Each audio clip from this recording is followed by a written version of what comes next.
Good afternoon. Ang question ko, kanina sinabi yun may na-adapt kayo sa yung mga naunang grupo sa inyo, meron kayong natutunan. Ano yung mga na-adapt yung natutunan na in-apply nyo sa ASTE? Ako pa din pa.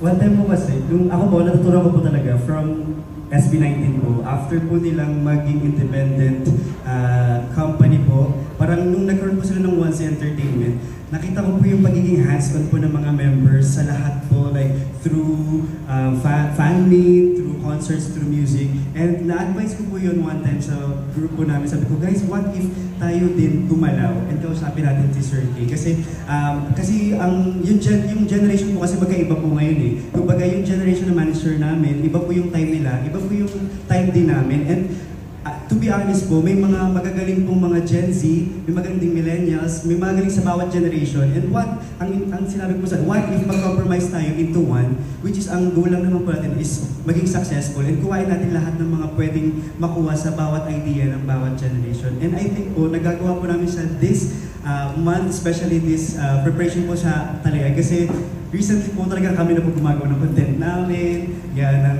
vlog. Kami na rin po nag-edit kasi nasa amin na po yung skills eh. So sabi namin sa manager namin, Sir K, i-utilize mo na kami kasi willing kami magpagamit sa iyo for Aster and Aster's Entertainment.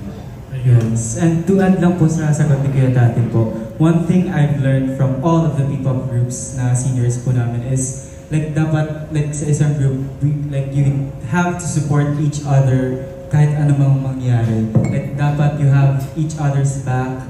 And dapat, like, you have to be kind to one another kahit na parang minsan, alam naman natin na sa isang group, hindi talaga maiwasan po yung like, magtampuhan kasi like, especially sa amin na super large group po kami and marami po kaming ideas and marami po kaming like personalities na binabalance. So yeah, yan din po ang aming like na-adapt and also like na-apply din po namin as a group, especially sa guidance po with our leaders na like we have to support each other and we have to always meet halfway. Yes, yan po. Ayun. Tapos ang question ko para sa lahat, pwedeng pakibanggit ang pangalan para matandaan na sa dami ninyo. Sino ang showbiz crush nyo at ano ang madalas nyong pag-awayan bilang isang grupo? Showbiz crush. Oo, isa-isa. Pakibanggit ng name para matandaan namin ha, kasi sa dami ni pasensya na. Kumusta po? Kumusta po ako si Aster Kian, K-E-N, and actually, after niyo pong itanong yung question na yun, nag-isip ako, gantos wala akong mag-isip talaga, honestly. Pero siguro, last time kasi nagkaroon kami ng shooting for I Want Us, so, and siguro na-appreciate ko din yung personality ni AC Bonifacio. Kaya yeah, siguro siya yung celebrity crush ko po. Dahil? Yung dancing skills niya po. Simple po kasi kami na dancer po. Pareho. Okay, next. Crush lang naman eh, hinahangaan lang. Someone who I really admire sa music industry sa Philippines is Dennis Julia po. Like, I like just how confident and she is, and she has this the energy that she resonates sa akin is parang she's not meant to please everyone, so those who resonate with her music will come. And yeah, I just love that she's so confident and she just does what she loves, and yeah, I admire that so much. Yung Ning daw, sabi ni Don Don, nagagalit siya eh. I'm Charlie po pala. Charlie. Okay, next. Hello po, I'm Aster Tatin po. Ang celebrity crush ko po, international. Wow, international. Sa akin po, Twice po. Kung alam niyo po yung Twice, yung buong Twice po na yun. Kasi lahat sila? Twice po, yung Korean. Yung group. Opo, lahat po sila. Like, sobrang idol ko po sila. Sinabi ko lahat ha? Opo, laban na po yun sa hindi. Magiging inarte po ba? Opo. Tapos, and sa local po, siguro si Shubi Etrata po. Like, kung paano po siya sobrang down to earth, even though madami na siyang nakukuhang blessing, sobrang ganda niya. Ayun lang po. At sobrang balik. Thank you po. Okay. Next. Name muna. Aster G po. I'm Aster G. So, actually, wala kahit na isa sa members po kung sino yung crush ko talaga. Pero ngayon ko lang sasabihin. Nahiya. Hindi, tawag dito kinilig. Si Ivana po talaga kasi... Sino naman? Si Ivana po kasi sobrang... Nanonood po kasi ako ng vlogs niya makikita mo talaga hindi na po maganda yung panlabas niya pero pati rin po yung heart niya, ang pure niya po tumulong sa tao. So, ayun po si Ivana. Kung nanonood kay Ivana, alam mo na. Next. Ako po, ay Master Alas po pala. And pareho po kami ni Kuya Tati. Ang crush ko rin po is nasa K-pop. Kung kilala niyo po yung New Jeans, pero ano na po kasi sila parang nag-disband na, nag-lilo. And so, ang nagustuhan ko kay, si Kang Herring po. Bale, gusto ko po yung bawat galaw niya sa pagsayaw, yung genre, parang nagagawa niya po lahat. And the way na yung kung paano siya kumilos. Kasi I love yung introvert talaga. Yung mga tahimik. Okay. Sa local wala? Ito po local po. Wala po eh. Ito po. Hello po, I'm Master Lawrence po. Okay. Siguro po, hindi siguro. Ang crush ko po is si Sarah Geronimo. Kasi iba po talaga siya. Kasi kapag wala po siya sa stage, alam natin na mahinihil lang siya, yung parang decenteng tao po. Pero kapag when she perform on stage po, parang nag-iiba po talaga siya. Halimaw po siya sa stage. Grabe pumirit, sumayaw. So yun po yung isa sa ina-admire ko po sa kanya bilang isang artist po. Yeah, may hawig ka naman kay Mateo eh. Thank you po. Next! Hello po, good afternoon po. This is Asker Wayne. Ano po, palagi ko pong kinukwento sa mga co-members ko si Heart. If you know Heart Evangelista, everyone knows Heart.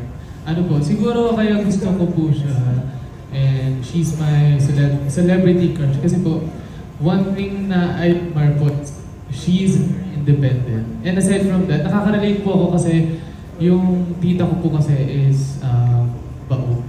So, and sobrang, ano po, nakaka-relate po yung tita ko sa story niya. And, ayun po. Sorry to say this, Miss Hart, if you're watching, but I still love you. Hindi siya bauga. Hindi siya bauga. Correct natin. Oh my gosh, totoo ba? I am stand corrected po, sorry. Ayun po. Kasi Miss Heart yan, Miss Hart. Baka si Miss Heart. Si Miss Hart. Okay, next. Magandang hapon po sa inyo. Ako po si Aster Lloyd. Yung celebrity crush ko po is dalawa.